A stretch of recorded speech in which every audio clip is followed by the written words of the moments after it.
Sejak 2 dan 3 dekad belakangan ini memang kita dapat menyaksikan betapa sedihnya beberapa buah sungai yang telah tercemar di Malaysia. Menurut Berita Harian, terdapat 29 dari 672 sungai telah dikenal pasti tercemar pada tahun lalu. Pada detik masa kini, saya pasti sungai sedang menanggung lelah beban untuk memikul ribuan sampah yang bertimbun, dan jika ia diberikan peluang untuk membuka mulut kemudian berbicara, maka semestinya dia akan meraung sambil merayu kepada makhluk bumi yang telah menodai kesuciannya supaya menjaga kebersihan. Assalamualaikum warahmatullahi wabarakatuh dan salam sejahtera. Selamat Hari Sungai Sedunia. Hadirin dan hadirat sekalian, saya ingin mengajak untuk kita bersama-sama mendalami dan menyelami apa itu kebersihan sungai mencerminkan pembangunan sahsiah masyarakat bertamadun. Pembangunan sahsiah adalah merangkumi penampilan fizikal, tingkah laku, pemikiran, sosial dan rohani individu. Manakala masyarakat bertamadun memberi pengisian tentang negara dan penduduknya yang telah mencapai taraf kemajuan kebudayaan serta perkembangan pemikiran dari segi sosial, budaya atau politik yang tinggi. Kebersihan sungai mencerminkan pembangunan sahsiah masyarakat bertamadun, mengajak dan mendesak untuk kita sama-sama menjaga kebersihan sungai agar menggambarkan penampilan sebuah negara dari segi aspek masyarakat yang berfikiran berkualiti tinggi. Pertama, sungai ibarat urat nadi bumi.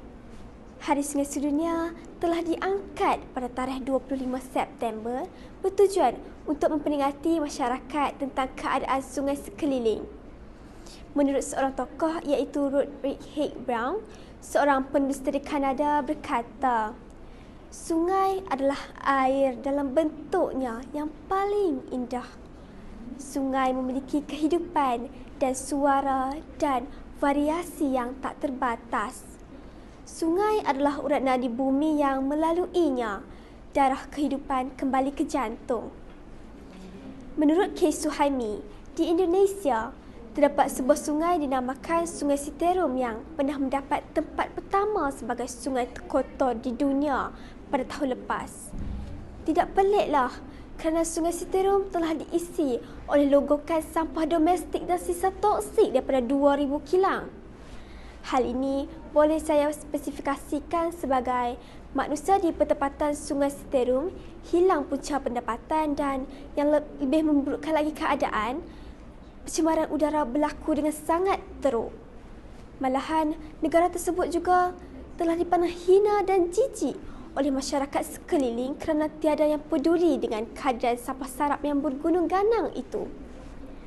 Salah satu faktor berlakunya kejadian ini adalah kerana kurangnya penguatkuasaan dari pihak berkuasa untuk mengenakan tindakan terhadap penduduk yang tidak bertanggungjawab dan menyebabkan mereka juga tidak kisah untuk membuang sampah-sampah tersebut ke dalam sungai.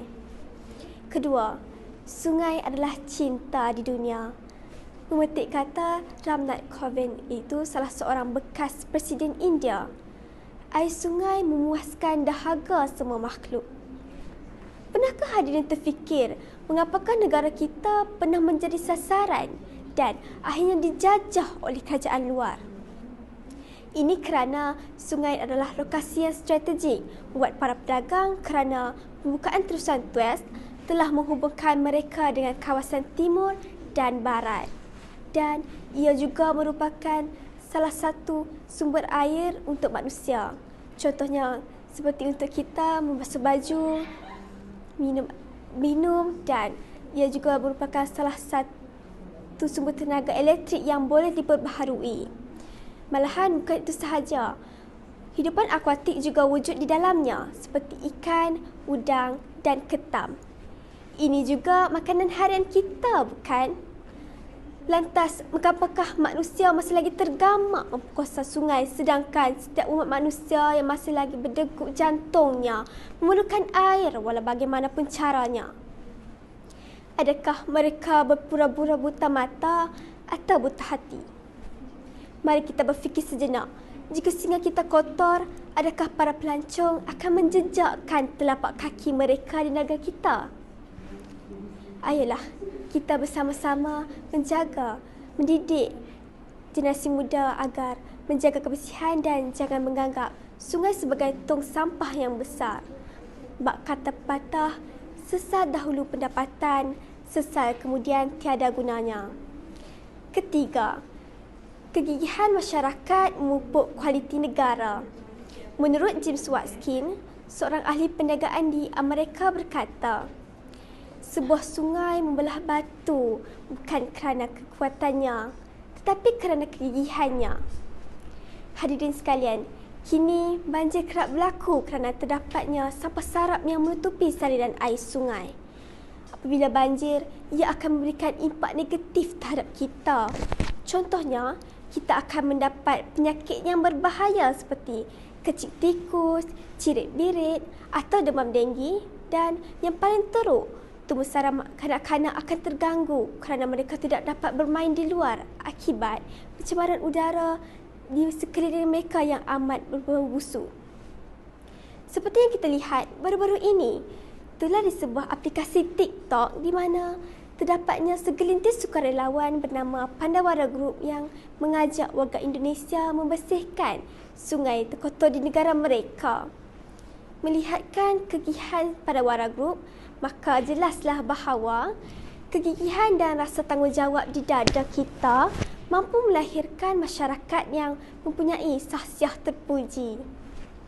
Maka berakhirlah kita di sini. Marilah kita sama-sama berganding bahu menjaga sungai kita. Semoga kita menyedari dan menghindari perbuatan buruk kita terhadap sungai tercinta.